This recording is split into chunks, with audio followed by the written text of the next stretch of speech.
June 22nd, 1941. 03:15 hours, the Soviet-German border.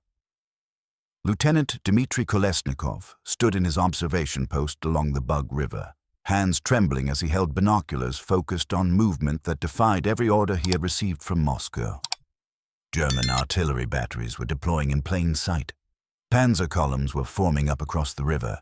Infantry units were moving into assault positions. He reached for the telephone to alert headquarters, then stopped. The directive from Stavka was explicit. Do not respond to provocations. Do not fire first. Comrade Stalin has assured us there will be no war. Across 800 kilometers of frontier, from the Baltic Sea to the Black Sea, 4 million German troops, 3,600 tanks, 7,000 artillery pieces, and 2,700 aircraft stood ready to attack. At 03:15, the largest invasion in human history began with a single artillery barrage that shattered the silence and every assumption the Soviet Union had made about German intentions. 190 divisions crashed across the border into a Red Army forbidden to prepare for war, commanded by officers forbidden to believe war was coming, defending a nation whose leader had bet everything on a treaty signed with a man who had written extensively about his intention to destroy the Soviet state. The mathematics of this catastrophe were written not in diplomatic cables or intelligence reports, but in the systematic destruction of Soviet forces so complete that within 3 weeks the Wehrmacht would advance 600 kilometers into Soviet territory, destroy or capture 28 Soviet divisions, and bring the entire Stalinist system to the edge of collapse.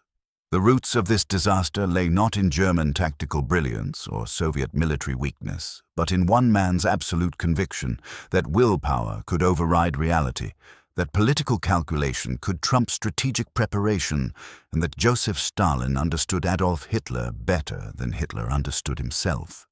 The origins of this delusion began 2 years earlier. August 23, 1939. Moscow, the Kremlin. Soviet Foreign Minister Vyacheslav Molotov and German Foreign Minister Joachim von Ribbentrop signed the Nazi-Soviet Non-Aggression Pact in a ceremony that shocked the world.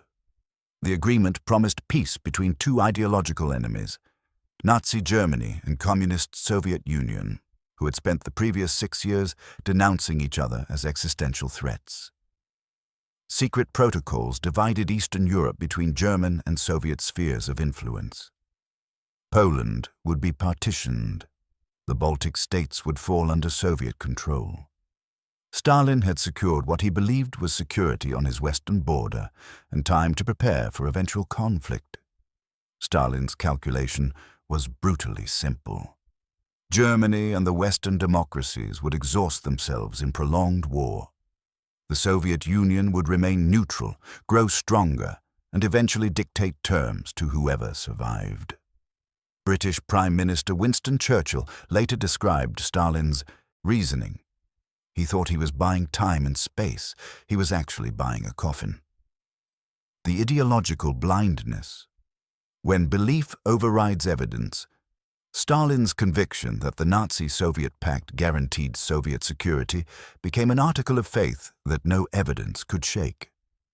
As German forces conquered Poland, Denmark, Norway, the Netherlands, Belgium, and France with stunning speed between September 1939 and June 1940, Stalin interpreted each victory as validation of his strategy.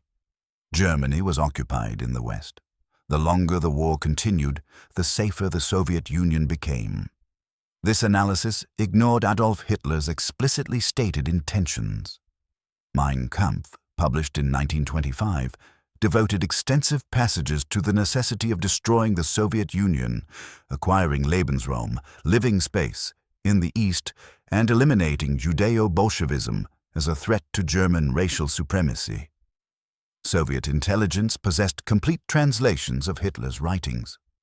Stalin dismissed them as political propaganda irrelevant to practical decision-making. German General Franz Halder, chief of the German General Staff, recorded in his diary on July 3, 1940, "The Führer has decided. Operation against Russia will begin in May 1941. Stalin believes we are rational actors who will not fight a two-front war. He fails to understand that ideology, not strategy, drives our decisions.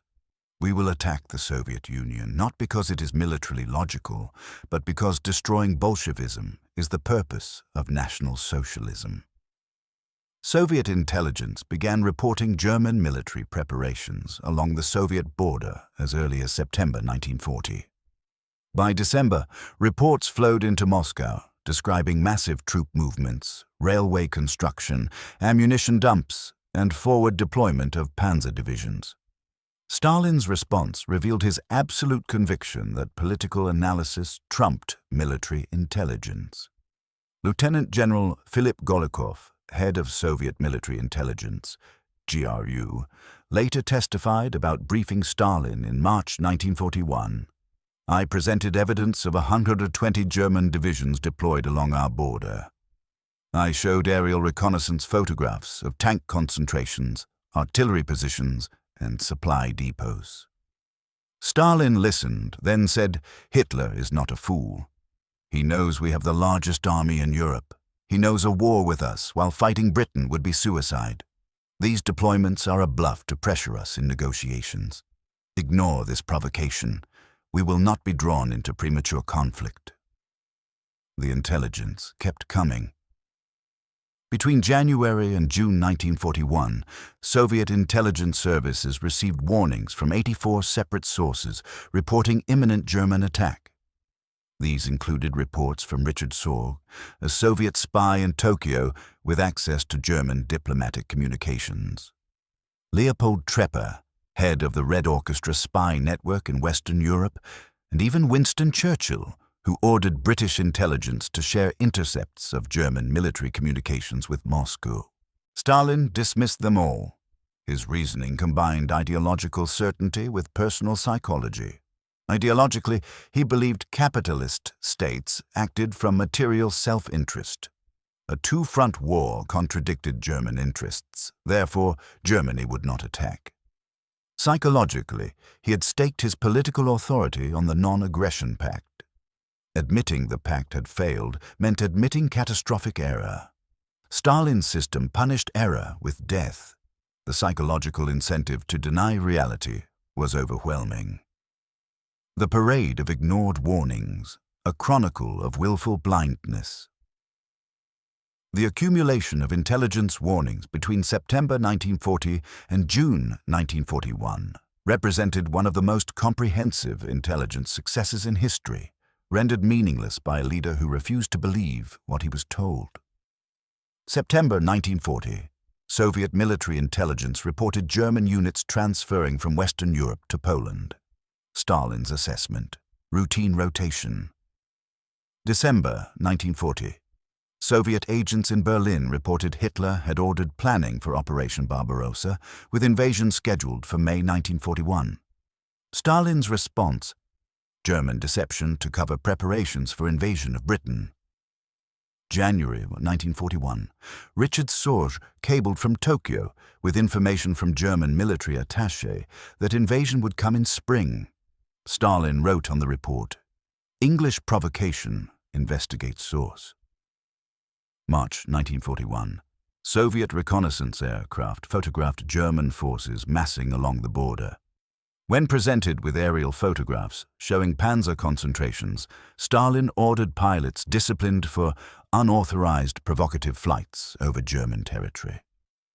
April 1941, a Soviet agent code-named Stashina, working in the German Air Ministry, provided complete operational plans for Barbarossa, including objectives, timeline, and force deployments.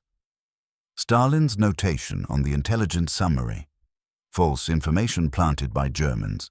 Do not circulate further. May 1941. Soviet military attaché in Berlin reported observing German troops departing for the Eastern Front and counted 150 trains per day moving military equipment eastward.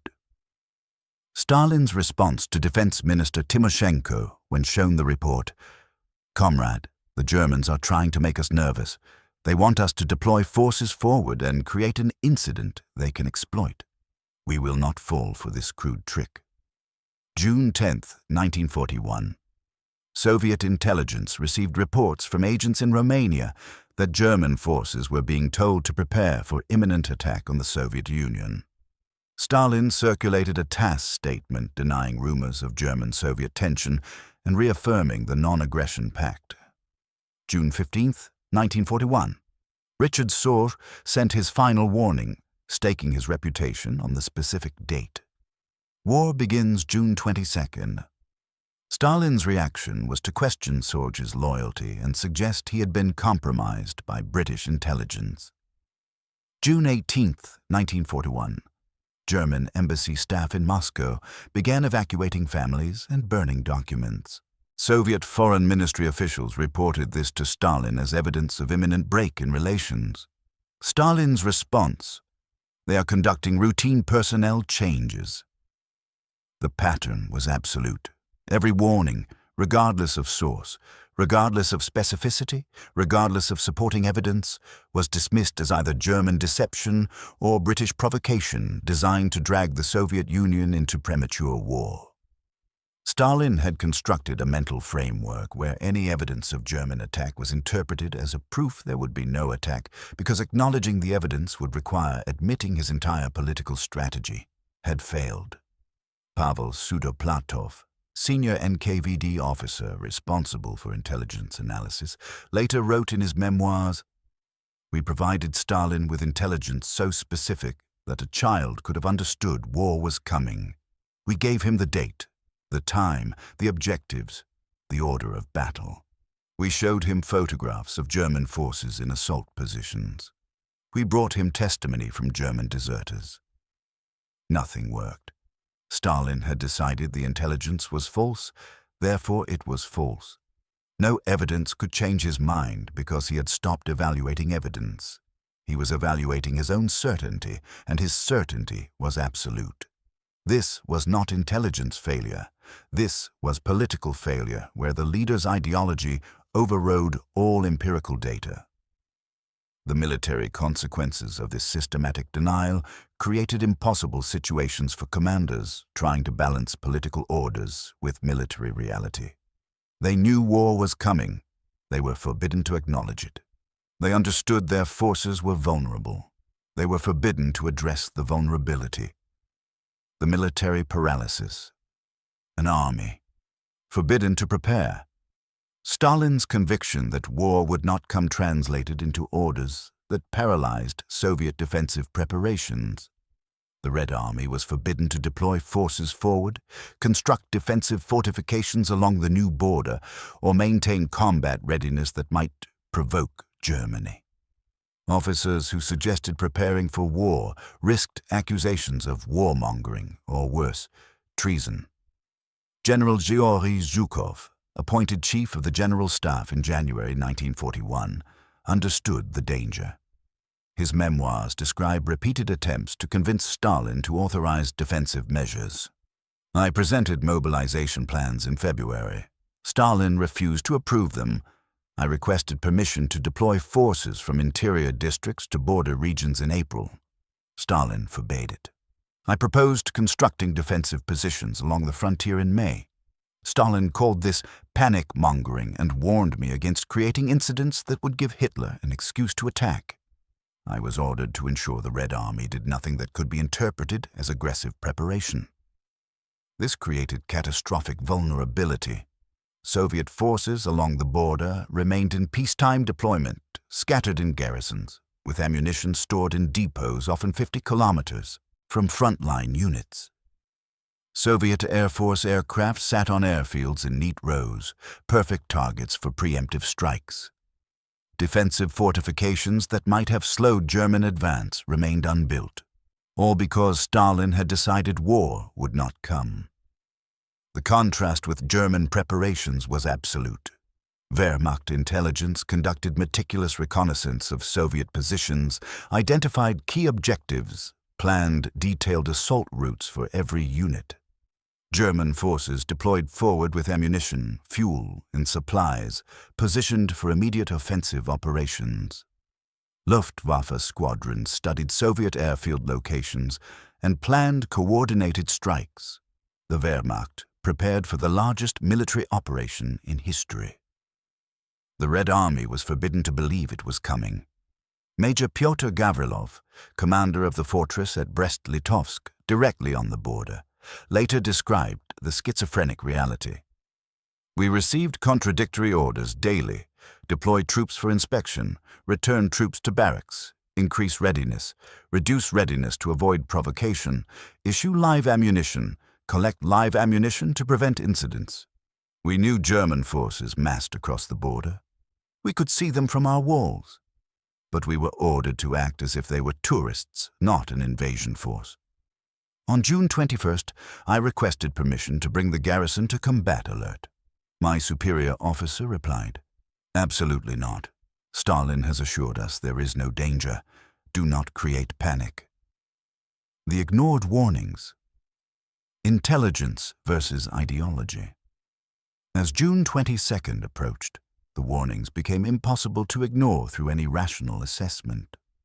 German deserters crossed Soviet lines reporting the exact date and time of the planned attack. Aerial reconnaissance showed German forces deployed in assault formation. Soviet border guards reported that German troops on the opposite bank were digging attack trenches, not defensive positions. Richard Sorg, the Soviet spy in Tokyo, sent a cable on June 15th that stated, "War begins June 22nd. 9 armies, 150 divisions will attack on a front from Finland to Romania. I stake my life on this information." Stalin's response, preserved in Soviet archives, dismissed the warning. "Sorg is playing games. The date comes and goes, and we will see he was spreading English disinformation to draw us into war." On June 21st, a German sergeant swam across the Bug River and surrendered to Soviet border guards. Under interrogation, he reported that his unit would attack at 04 the next morning as part of Operation Barbarossa. The information reached Moscow by midnight. Stalin's response demonstrated his complete detachment from reality. According to Nikita Khrushchev, who was present, Stalin said the defector was a provocateur sent by German generals who wanted to create a war Hitler didn't want. He ordered the man shot as a spy, then he went to bed. The final hours, warnings ignored to the last moment, June 21st, 1941. Evening, all along the Soviet frontier, evidence of imminent attack became undeniable. Soviet reconnaissance aircraft reported seeing massive German troop concentrations in assault positions. Border guards heard the sounds of tank engines starting. German officers were seen giving final briefings to assault troops. Local Soviet commanders, terrified of overstepping their authority but convinced war was hours away, sent desperate requests to Moscow for permission to bring forces to combat readiness. General Dmitry Pavlov, commanding the Western Military District which would face the initial German assault, telephoned Chief of Staff Zhukov at 23:30. "German movements indicate attack is imminent, possibly within hours. Request permission to issue live ammunition to units and deploy forces from garrison to defensive positions." Zhukov consulted with Stalin and Defense Minister Semyon Timoshenko. The response came at 00:30, 90 minutes before the German attack. "A directive is being prepared. Do not take any action until you receive it." The directive, when it finally arrived at 02:30, 45 minutes before the invasion began, was a masterpiece of self-delusion. It warned that German attack was possible during June 22, 23, but ordered units to avoid provocative actions of any kind, while bringing forces to combat readiness. It was the military equivalent of ordering soldiers to prepare for battle while forbidding them to load their weapons. Most frontline units never received it before German artillery opened fire. Marshal Ivan Konev, who commanded forces in the initial defensive battles, later wrote, "The directive revealed Stalin's complete failure to grasp reality, even in the final hours. It acknowledged German attack was imminent, while forbidding actions necessary to meet that attack. It was an order written by a man who still believed he could control events through force of will. that somehow the invasion could be stopped if we just avoided provoking it. It condemned thousands of soldiers to die because their leader could not admit he had been catastrophically wrong. The Purge's shadow, an army decapitated. Before battle, Stalin's refusal to prepare for German invasion was compounded by a catastrophic, self-inflicted wound that had gutted the Red Army's leadership between 1937 and 1939. The Great Purge had destroyed the Soviet officer corps with systematic brutality that left the military commanded by inexperienced survivors, terrified of showing initiative. The statistics were devastating. Of the 5 Soviet marshals serving in 1937, 3 were executed. Of 15 army commanders, 13 were executed. Of 85 corps commanders, 57 were executed. Of 195 division commanders, 110 were executed. The Soviet military lost approximately 30,000 officers to execution, imprisonment, or forced retirement in 2 years of paranoid bloodletting. Marshal Mikhail Tukhachevsky, the Red Army's most innovative military thinker and advocate of mobile mechanized warfare, was arrested in May 1937, tortured into confession, and executed in June along with 7 other senior commanders. The charges were fabricated treason based on documents forged by German intelligence and deliberately fed to Stalin through channels designed to trigger his paranoia. The irony was exquisite. German intelligence destroyed Soviet military leadership in 1937-1938 to facilitate the invasion they would launch in 1941, and Stalin enthusiastically cooperated by executing his own best commanders based on evidence manufactured by his future enemy.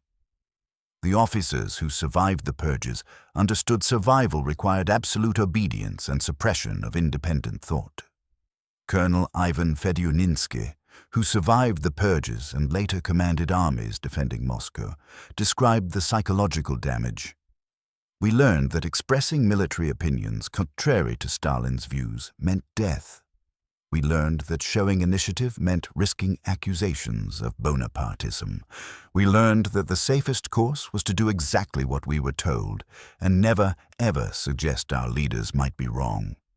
This created an officer corps that was technically competent at executing orders, but psychologically incapable of adapting when those orders proved disastrously wrong. When the invasion came, we had commanders who could follow doctrine but could not think creatively when doctrine failed. We had officers terrified of retreat even when retreat was the only rational choice because retreat without orders meant execution. The purges killed our best military minds and terrorized everyone who remained into paralyzed obedience. This psychological legacy combined catastrophically with Stalin's insistence that German attack was impossible.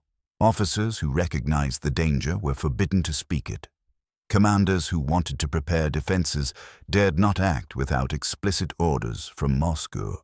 The entire military leadership was trapped between tactical reality that screamed war was imminent and political reality that forbade acknowledging it. General Dmitry Pavlov, who would command the Western Military District in June 1941, attended a military conference in Moscow in May 1941 where the contradiction became explicit. When asked about defensive preparations, Pavlov later told his staff, "I requested permission to begin constructing defensive positions along the new border." Stalin interrupted and said, "Who authorized you to assume we will need defensive positions? Are you trying to provoke war?" I explained that prudent military planning required preparation. Stalin said, "Prudent planning is one thing, warmongering is another. I will decide when preparation is necessary. Until then, do not create problems." The message was clear. Prepare for war and risk execution as a warmonger. Don't prepare and risk destruction when war comes. We chose survival over preparation. That choice doomed hundreds of thousands of soldiers. The military exercises conducted in spring 1941 revealed the paralysis. War games designed to test Soviet defensive responses to German attack were cancelled after Stalin objected that they assumed war would occur. Training exercises that might have prepared units for mobile defense were replaced with training focused on offensive operations deep into enemy territory. The Red Army prepared to attack Germany while being forbidden to defend against Germany. Senior Lieutenant Grigory Baklanov, who participated in military exercises in May 1941, documented the surreal quality. We conducted war games where the enemy was a fictional country that bore no resemblance to Germany. We practiced offensive breakthroughs against fortified positions while our own border remained unfortified. We trained to advance 500 kilometers into enemy territory while having no plan to defend the first 50 kilometers of our own territory. Every officer knew these exercises were meaningless. Every officer understood we were preparing for the wrong war. No one dared say it. The invasion, Reality Destroys Delusion, 0350, June 22, 1941. German artillery opened fire along 1,800 kilometers of frontier. Within minutes, Soviet command posts, ammunition dumps, communications centers, and troop concentrations disappeared under concentrated bombardment. Luftwaffe aircraft struck Soviet airfields, destroying over 1,200 Soviet aircraft on the ground in the first day, most caught lined up in neat rows, unable to disperse because orders forbade provocative deployment. Lieutenant Dmitry Kolesnikov, the Soviet officer who had watched German preparations through binoculars, survived the initial barrage and wrote in his diary, "The shells began falling at 03:15. I tried to telephone headquarters, but the lines were dead, destroyed in the first minutes. German infantry crossed the river in assault boats while we scrambled to distribute ammunition still locked in armored storage. We had no defensive plan because we were forbidden to make one. We had no prepared positions because we were forbidden to dig them. We fought from garrison buildings designed for peacetime storage, not combat. Within 2 hours, German tanks were in our rear. Within 4 hours, my battalion ceased to exist as an organized unit." The catastrophe unfolded with mechanical precision. German forces achieved complete tactical surprise despite months of warning. Soviet units scattered in peacetime deployment and forbidden to mobilize were destroyed piecemeal. Communication systems collapsed as German artillery targeted command posts identified through pre-war reconnaissance. Soviet commanders had no orders, no intelligence about German movements, no ability to coordinate defensive responses. The speed of German advance exceeded even Wehrmacht planning assumptions. By the end of the first day, German forces had advanced 50 kilometers in some sectors. By the end of the first week, forward panzer units had advanced 200 kilometers. Soviet resistance was fierce where units could organize, but organization was impossible when the entire command structure had collapsed. Stalin's response: denial, then breakdown. The first reports of the German invasion reached Moscow at 04:00. Defense Minister Timoshenko telephoned Stalin at his dacha outside Moscow. According to witnesses, Stalin's initial response was categorical denial. "This is a provocation by German generals. Hitler does not know about this. Do not respond with force. This can still be managed diplomatically." For the next 3 hours, as reports flooded in of German attacks across the entire frontier, Stalin refused to accept reality. He ordered Foreign Minister Molotov to summon German Ambassador Friedrich von Schulenburg and demand an explanation. When Schulenburg delivered Hitler's declaration of war, Molotov's response revealed the depth of Soviet delusion. "Surely we have not deserved this." Stalin's psychological collapse when confronted with the failure of his assumptions was documented by multiple witnesses. Anastas Mikoyan, member of the Politburo, described Stalin's state on June 22nd. He was in shock. He could not process that everything he had predicted was wrong. He kept repeating, "Lenin created our state and we've fucked it up," as if the invasion was somehow a personal betrayal by Hitler rather than the predictable result of deliberate German planning. For several days, he was effectively non-functional, unable to make decisions or provide leadership. This paralysis at the top of Soviet leadership cascaded through the system. With Stalin unable to lead and unwilling to delegate authority, critical decisions were delayed or unmade. Forces that could have conducted organized withdrawal were instead ordered to hold positions and were destroyed. Units that could have counterattacked with some coordination instead launched piecemeal attacks that achieved nothing. The Red Army was decapitated by political paralysis as much as by German military action. The human cost, soldiers paying for leadership failure. The immediate human cost of Stalin's refusal to prepare for war was catastrophic. Soviet casualties in the first 3 weeks of Operation Barbarossa exceeded 750,000 killed, wounded, or captured. Entire armies were encircled and destroyed. The Western Front under General Pavlov lost 17,000 men in 2 weeks, virtually ceasing to exist as a fighting force.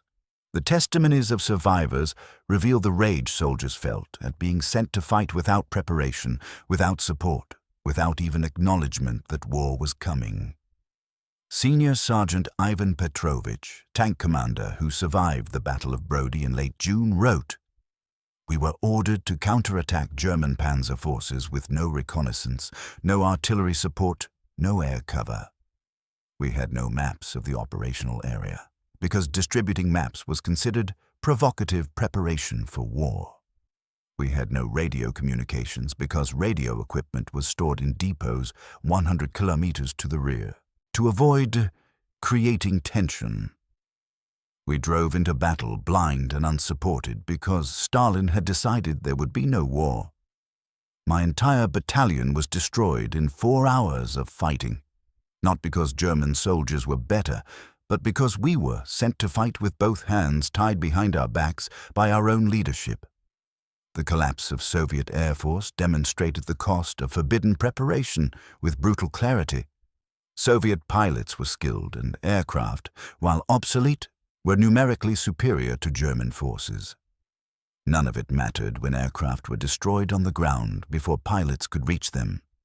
Major Mikhail Komsomolsky, fighter pilot who survived the initial strikes, testified, "We were forbidden to disperse aircraft because that would look like we expected war.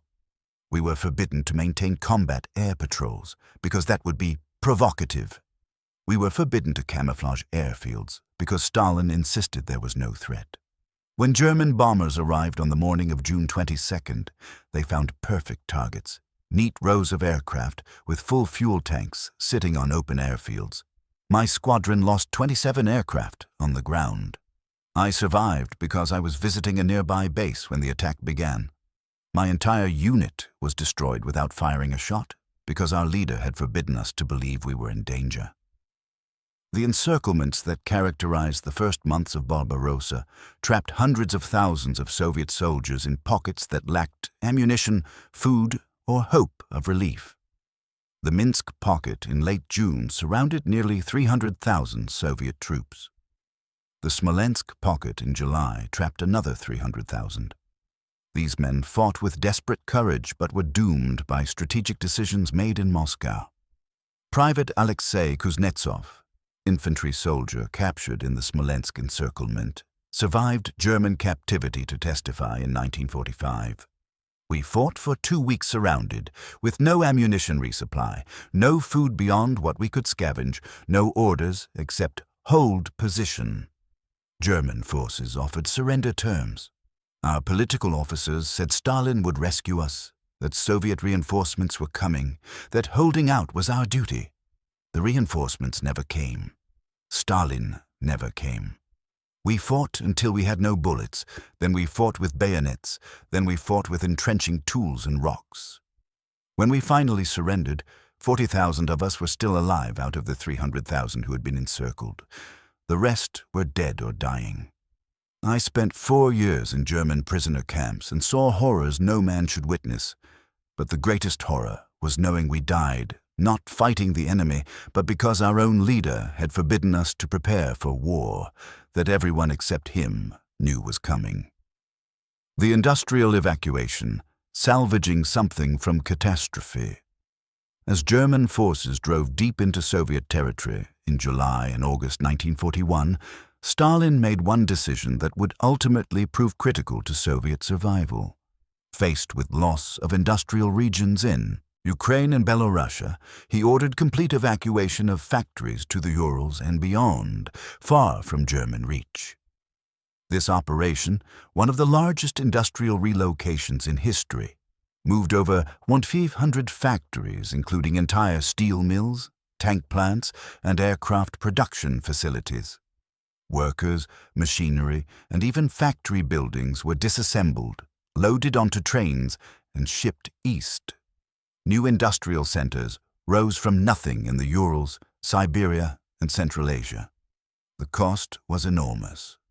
Production virtually ceased during the evacuation. The military equipment produced in those factories was desperately needed at the front.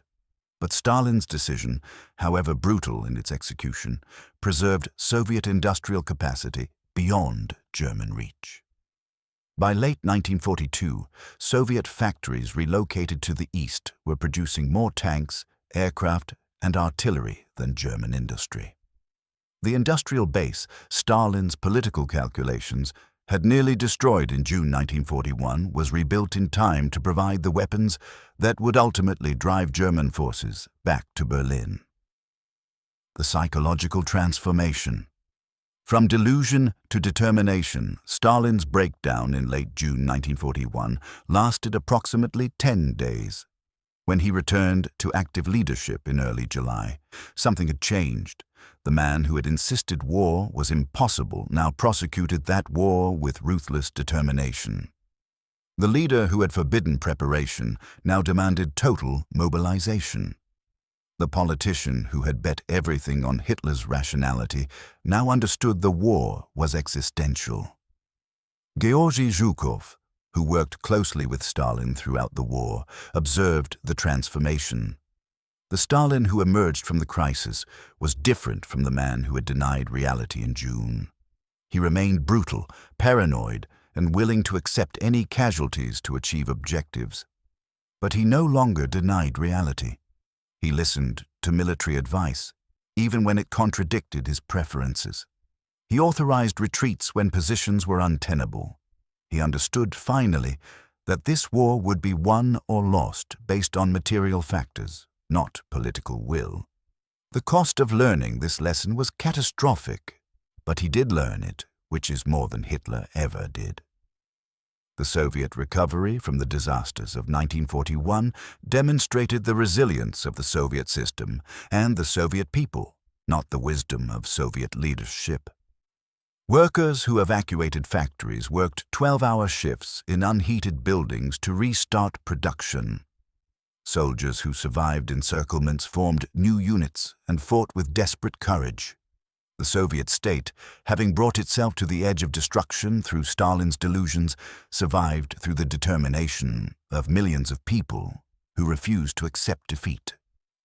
The comparative delusions. Stalin and Hitler. The tragic irony of Operation Barbarossa was that it resulted from two leaders, each convinced of his own infallibility, making catastrophic miscalculations based on ideological certainty rather than empirical analysis. Stalin believed capitalist rationality made German attack impossible. Hitler believed racial superiority made German victory inevitable. Both were wrong. Both paid terrible prices for their errors. But the structures of their respective systems meant the Soviet Union could survive Stalin's mistakes, while Germany could not survive Hitler's. The Soviet Union possessed vast space to trade for time, unlimited manpower reserves, and industrial capacity that could be relocated beyond enemy reach. Nazi Germany possessed tactical brilliance, initial equipment superiority, and operational excellence. But Germany lacked the strategic depth to survive extended war against an opponent that could replace losses faster than Germany could inflict them. German General Gunther Blumentritt, who served on the Eastern Front throughout the war, reflected in his memoirs. Operation Barbarossa succeeded brilliantly at the tactical level. We destroyed Soviet armies, captured millions of prisoners, advanced hundreds of kilometers, but we failed strategically because our planning assumed Soviet collapse after initial defeats. Stalin's purges, his refusal to prepare, his catastrophic leadership in June 1941, all of this convinced us the Soviet state would shatter under pressure. We were wrong. The Soviet Union absorbed losses that would have destroyed any Western nation and continued fighting. By the time we understood this, it was too late. We had committed to a war of annihilation against an enemy that would accept any casualties to survive. That was an unwinnable war. The mathematical reality. Why Soviet survival was inevitable. Despite the catastrophic losses of 1941, certain mathematical realities made Soviet survival probable and eventual victory possible. Population: Soviet Union 190 million, Germany 80 million. Even accepting 5.1 casualty ratios favoring Germany, the Soviets could trade lives longer than Germany could sustain offensive operations. Industrial capacity. Once Soviet factories were evacuated beyond German reach, Soviet production would exceed German output. By 1943, the Soviet Union produced 24,000 tanks to Germany's 6,000, 35,000 aircraft to Germany's 15,000. Space.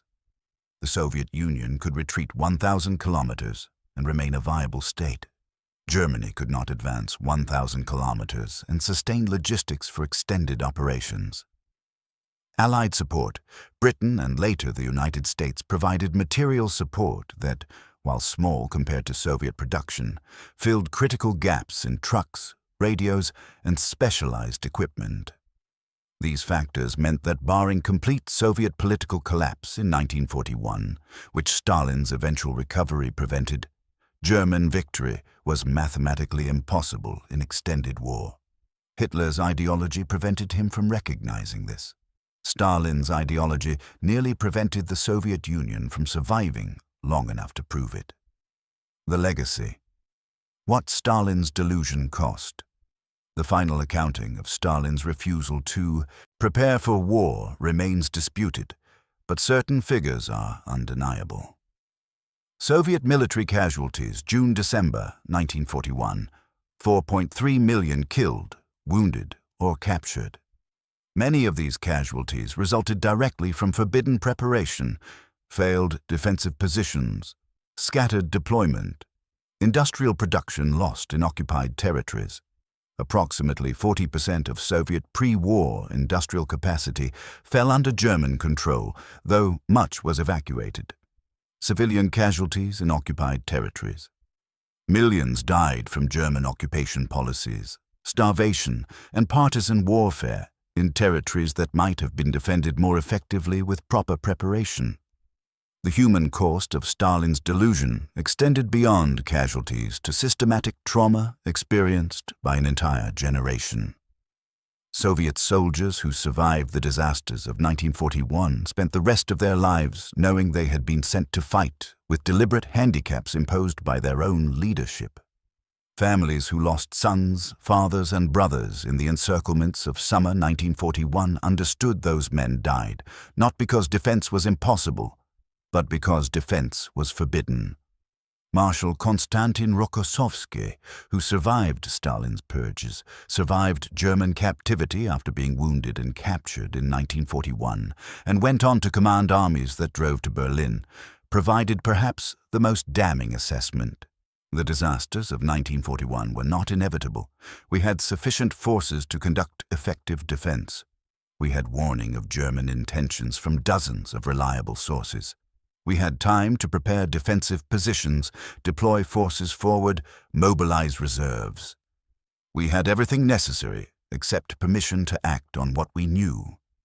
Stalin's conviction that he could prevent war through willpower cost us millions of lives and brought the Soviet state within hours of complete collapse in late 1941. That we survived was testament to the Soviet people's determination, not to Stalin's leadership. He nearly destroyed the state he claimed to protect because he could not admit he might be wrong about Hitler's intentions. The final irony: who understood? whom Stalin believed he understood Hitler as a rational actor pursuing German national interests. Hitler would not attack while fighting Britain because two-front war violated rational strategy.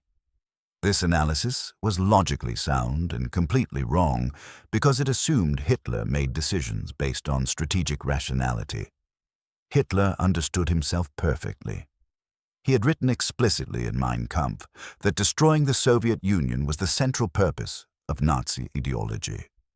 He had explained in detail that Lebensraum in the East was necessary for German racial survival.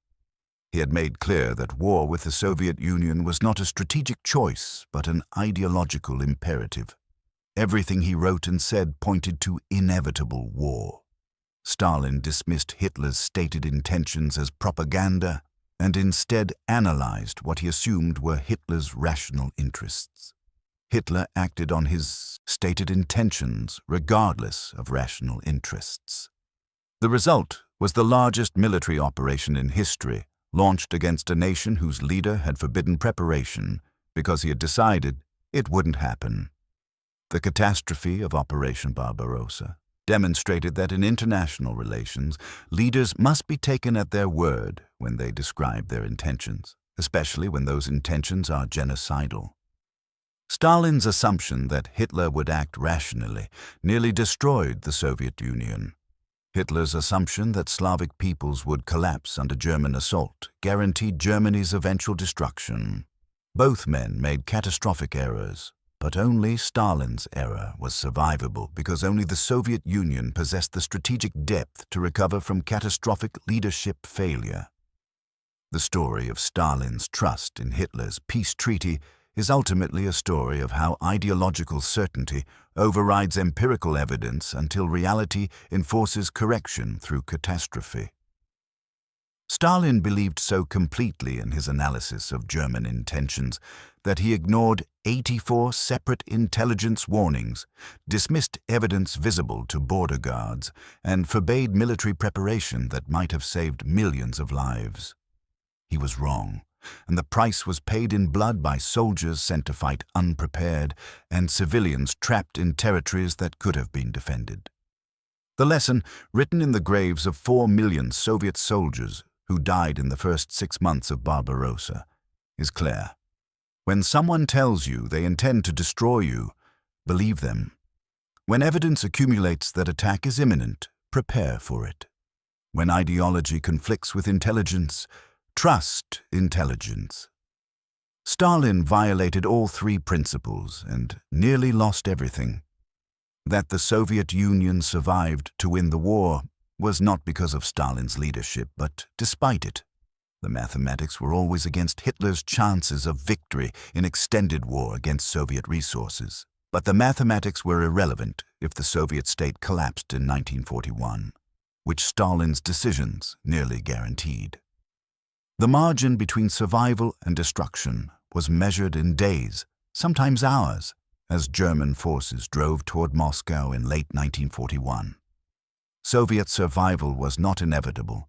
It was contingent on workers, soldiers, and officers who refused to accept defeat even when their leader had failed them catastrophically.